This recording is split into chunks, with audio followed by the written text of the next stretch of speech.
You wanted the best. You've got the best podcast. The hottest podcast in the world. The Chris Voss Show, the preeminent podcast with guests so smart you may experience serious brain bleed. The CEOs, authors, thought leaders, visionaries, and motivators.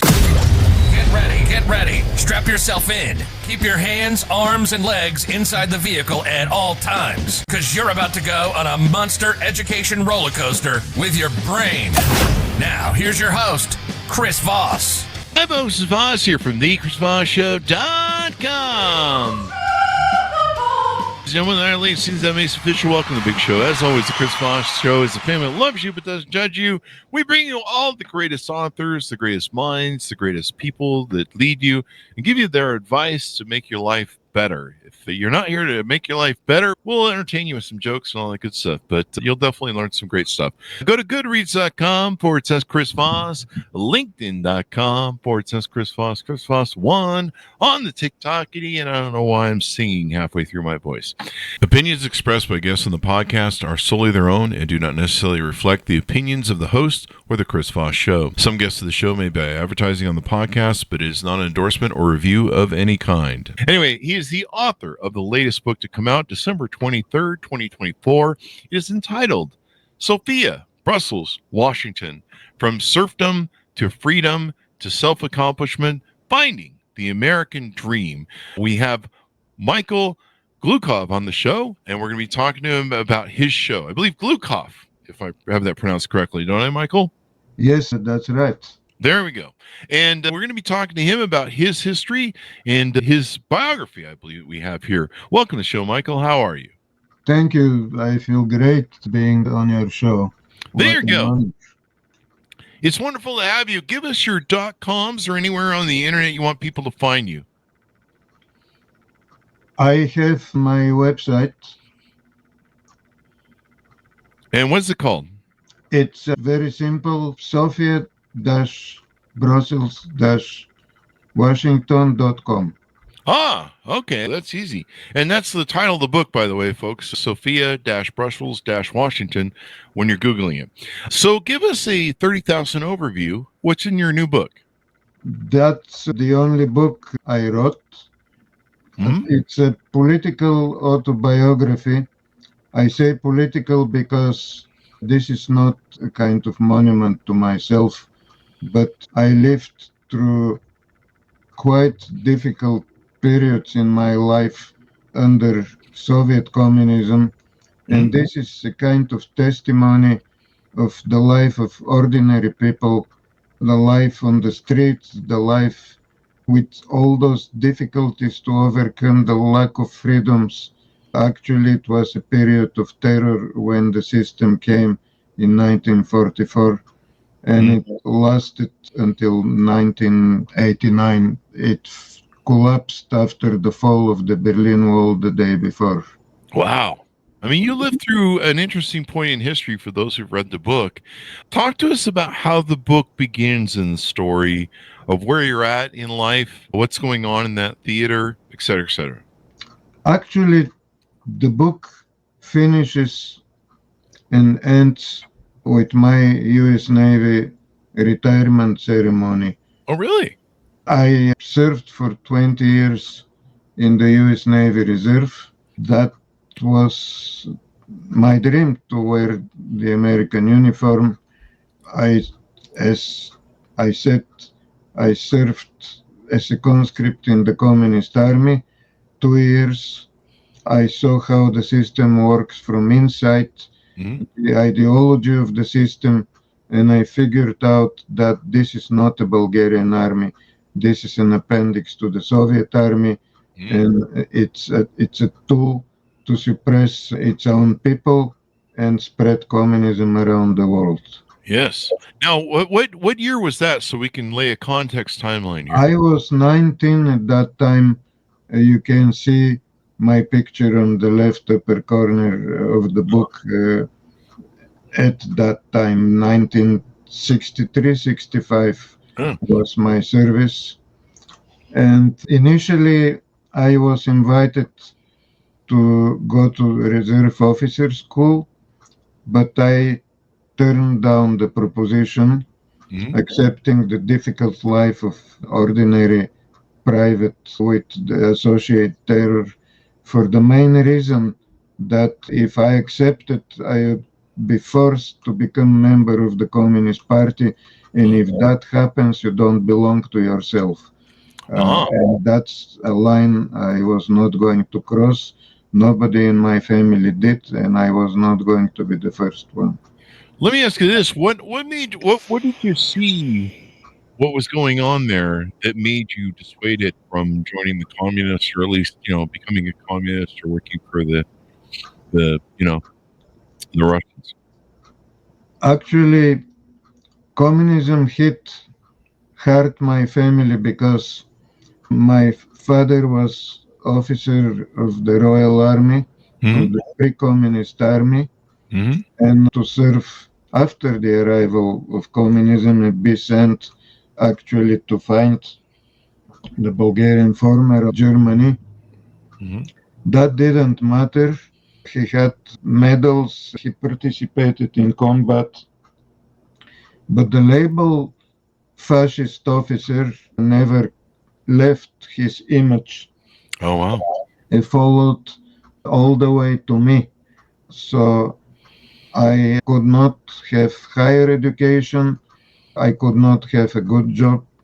I was condemned to go with the flow and probably to a factory and stay there until I perish one day in misery. And that's something I did not accept. Yeah, perishing in misery is on my list of things never to do. So I can't blame you.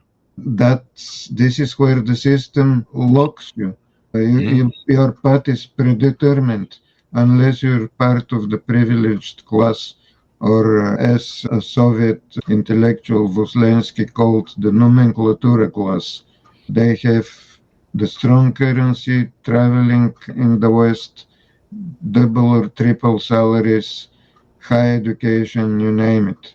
But you need to be a member of the party and obey the party. Always obey the party. Sounds like 1984, the book. What was life like you guys were under Soviet communist rule in Bulgaria at the time, and you probably grew up in that rule. Do I have that correct? Yes, I did. Actually, the communism arrived with the Soviet army, which crossed the Danube from Romania, and 1 million Soviet soldiers occupied Bulgaria and imposed immediately a Soviet-type rule. The first thing they did is to arrest and execute a large part of the previous government, actually even member of parliament. They had a predetermined percentage of 75% of members of parliament to be shot, which they did. That was the Soviet model. And of course, the misery started almost immediately. Empty stores, no meat, no electricity, no water for quite a long time, few years, I would say. And after that, of course, the civil society basically, if some survived, a lot perished in the labor camps. And after they purged everything which was intellectual and creative, they installed the uneducated, faithful militants of the Communist Party. They gave them a quick education. They became the director of factories, of enterprises, just to sign, but somebody else was working for them. The former owners had to move the economy because communists were incapable to do that. And that lasted for very long years until they created their own elite. However, people like me, even 20 years later, were condemned to be ostracized and not to have access, as I said, to higher education or to visiting Western countries. No passports were issued to this kind of people. And the alternative is either go with the flow, accept your destiny, and just move on. with not a bright future, or take a risk to escape, which I did. Not everybody succeeds. Some are trying to cross the physical borders, are shot, or at best put in jail for the next 10 years. Others got deported or to labor camps. I managed to beat the system and to escape after very good preparation and planning, and keeping it in secret. Total secrecy. That sounds like an amazing read. The details are in the book, right? Yes, because you don't know to whom you're talking, who is going to report you, probably the same day. And basically, that's the rest of your life. Wow. That's how the system holds, through constant spying. Especially party members have to spy on their own family, their neighbors, their colleagues, their friends. Actually do expect to be betrayed by a friend. Wow. You cannot trust anybody, or no more than 2 or 3%, and yet you take a chance.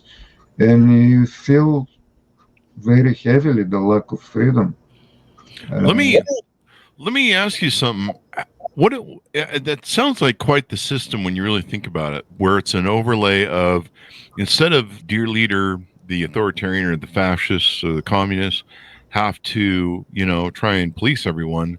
When there's that self-policing going on where everyone's telling on everybody just to race to the bottom, it's almost like a bucket of crabs when you really think about it.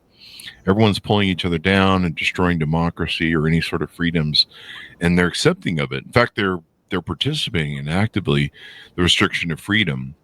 Kind of interesting. You see different echoes of that, what's going on in our political system in 2025. What does that feel like to want freedom so bad and be able to see outside of the box? Did you find that you were kind of unique in a way that you, like some people, that if they don't grow up with freedom and democracy, they don't understand it. Russians still have a hard time with our system because they've always ruled under oppressive kings and rulers, and so they don't have a historical sort of background like Americans do of freedom and democracy. Or at least we used to. Let's put it that way. What does it feel like to be in that sort of regime? Because you're talking about the Russians, they're a separate case, because the Russians have never been free in their history. Actually, I'm using in purpose the word serfdom. The serfdom existed only in Russia. Already from the Middle Ages and the reign of the so-called Ivan the Terrible, Ivan Grozny, the Russian society was a society of peasants that were basically linked or locked to the land they used to live and to the feudal that they had to obey to pay taxes and the local church at that time. So those were the pillars of the serfdom. Had no freedom whatsoever. They could not discuss anything. If they go for military service, it would be for 20 years. And serfdom historically was abolished by the Russian Tsar in 1861, but that was only in words and in paper. And then when the revolution came, actually the first Russian revolution was 1905, when Russia lost the war to Japan. But then in 1917, which is the official date of the Russian Revolution, that was not a revolution, but a military coup by Lenin and the so-called professional revolutionaries. He is the one who continued practically the serfdom by eliminating immediately all traces of civil society. He developed and elaborated a system of grabbing the power, holding the power, and never relinquish it to anybody else under any circumstances. And then under communism, initially communism in one country, as Stalin proclaimed, But that was only during the Second World War, where the United States were military present in Europe.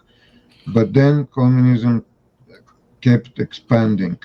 So this system was perfectioned, and although ideologically collapsed with the disappearance of the Soviet Union, it was adopted by all totalitarian systems. The same system with some modification exists in China, let alone North Korea, which is a time capsule of Stalinism, Venezuela, Cuba, and even countries like Iran, which is not communist, but adopted the same system of grabbing the power and survival, and no wonder they are allied to Russia today.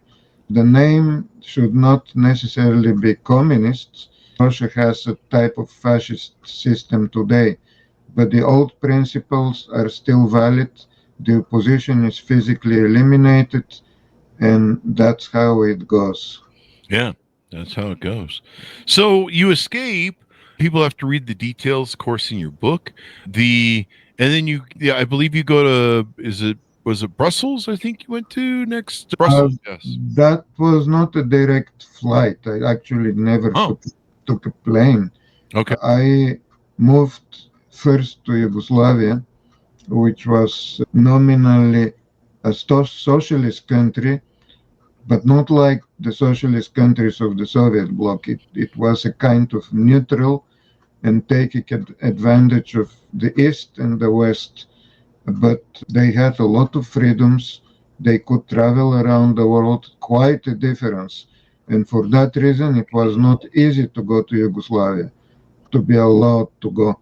You can go only with organized travel, very expensive. I could not do that. Or have some relatives there, which is a possibility because of the change of the borders during the several Balkanic wars. Yugoslavia, and especially the area of Macedonia, was passing hands between Serbia and Bulgaria and Greece. I used that type of connection, although I didn't have personally relatives, my own relatives, but I managed to use this paragraph, and it was not still even that way was not still possible to go easily, especially for me, because I had to basically make false statements in my applications. But I made it. I managed to beat the system, though they allowed me. But that doesn't mean you're free. In order to be free, you have to cross the borders of the West, which means either to go from Yugoslavia to pass to Italy or to Austria. So I managed with Yugoslav passport that I didn't. It was not a fake passport, didn't change even the picture, but somebody agreed to give me his passport. And that's how I passed with the train. Oh, wow. I took some chance in case they catch me, but you cannot just live to the West without taking some kind of risk. It was a calculated risk, and I succeeded. Congratulations, you're here today. We'll skip around here a bit so eventually you get to America, and what makes you want to join our military? You go from the Soviet military basically to ours. Don't misunderstand me. I hated the communist military. Sure. I've been terrorized there. The details are there.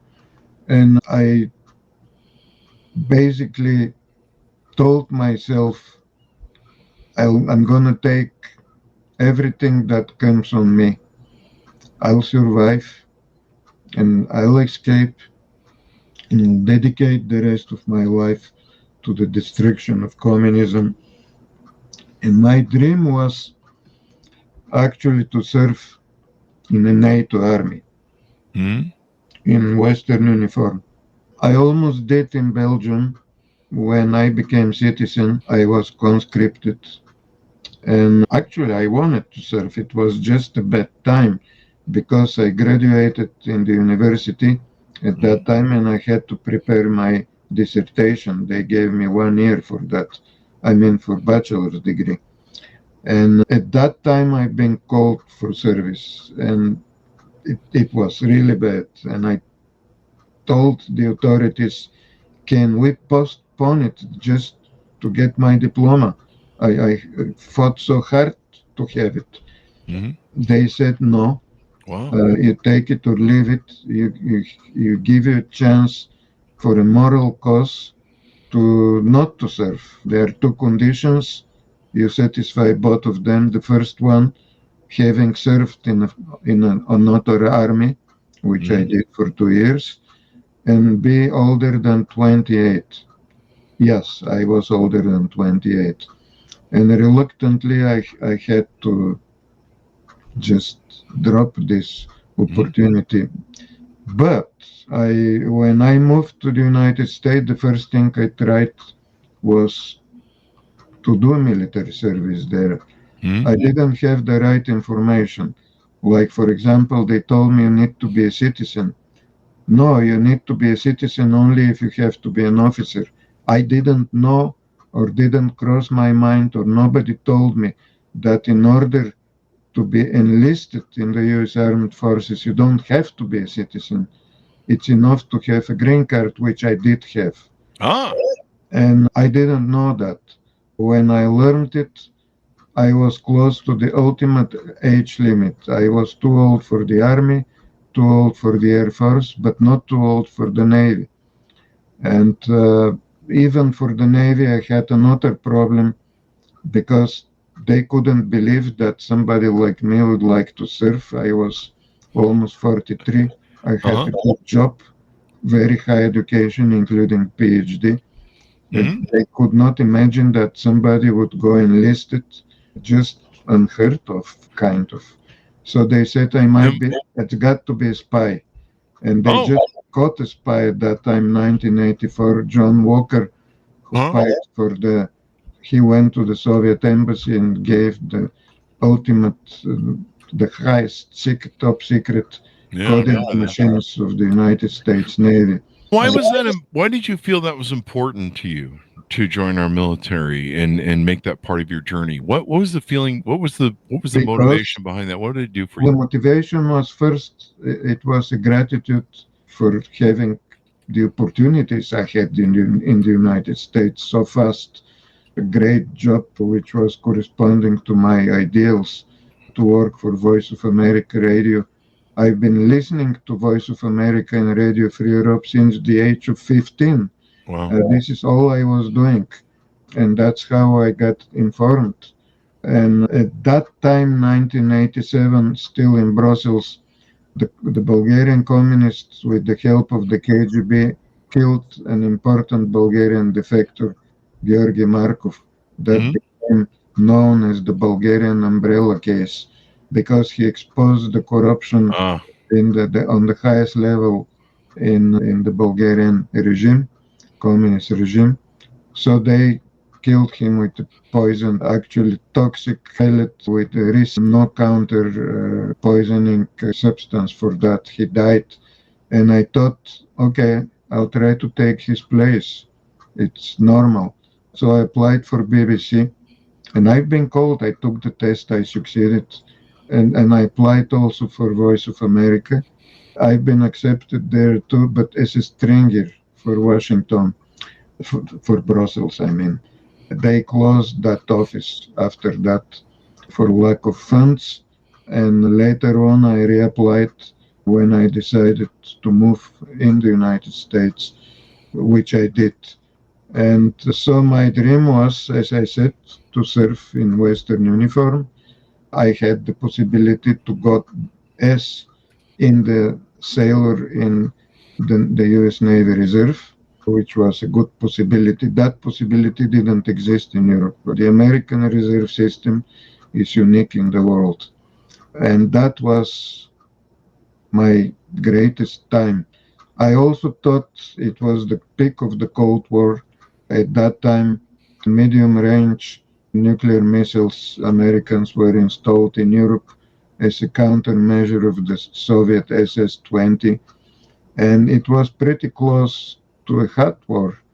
And I thought that my place should be there. If that happens, I would like to participate on the side of the United States and the side of freedom.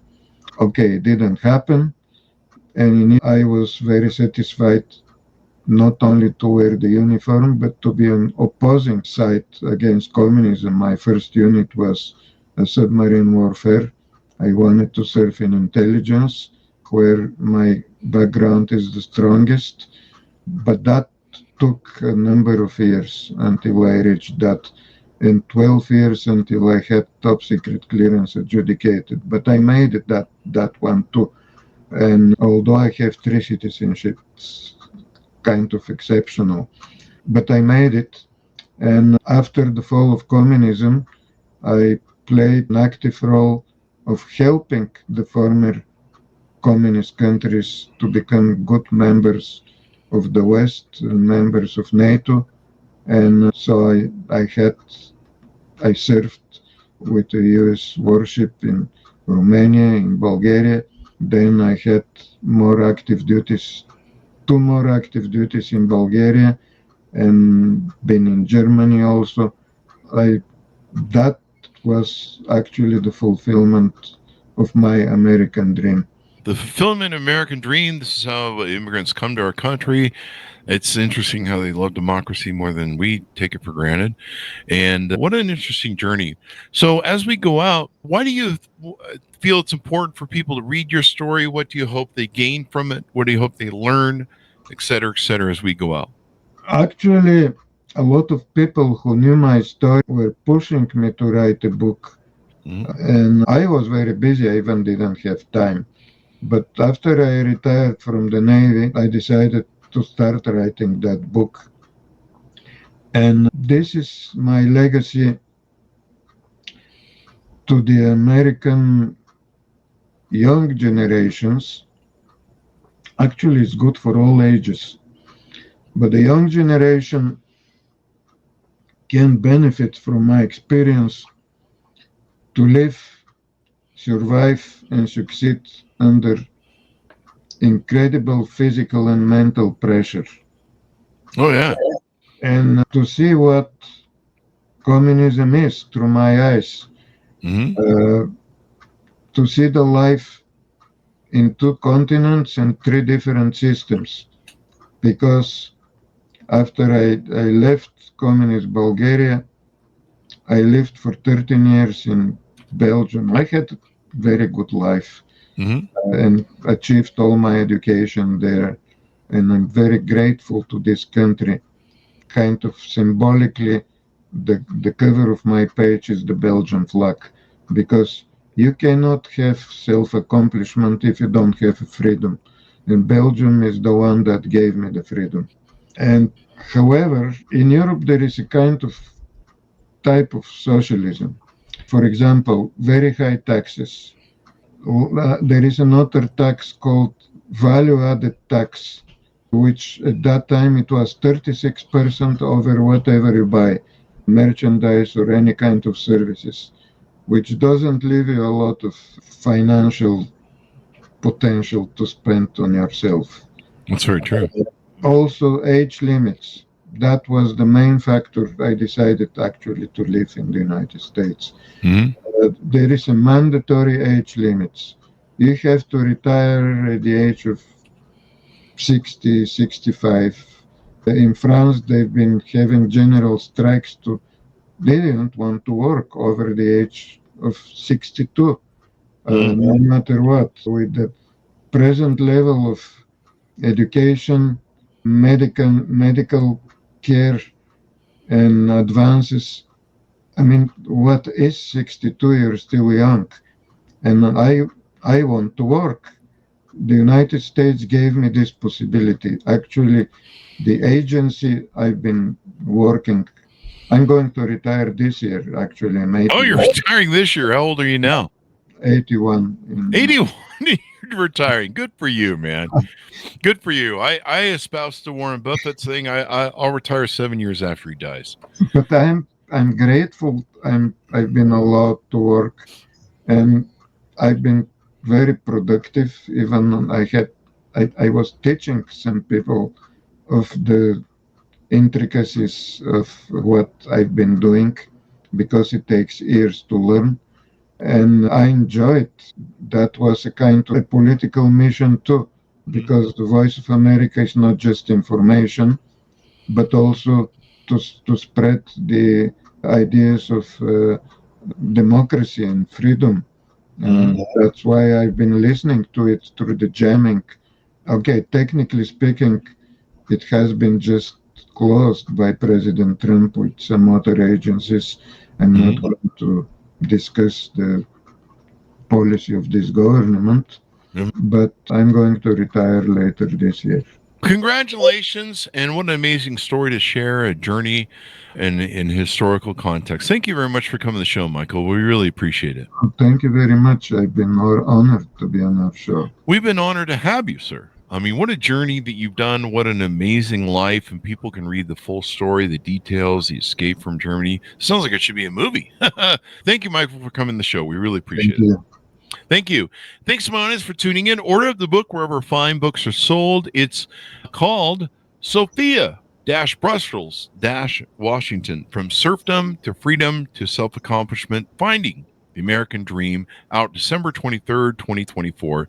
Thanks, my audience, for tuning in. Go to goodreads.com/Chris Voss, linkedin.com/Chris Voss, Chris Voss1, the TikTokity, and all those crazy places on the internet. Be good to each other. Stay safe. We'll see you next time. And that should have us out, Michael.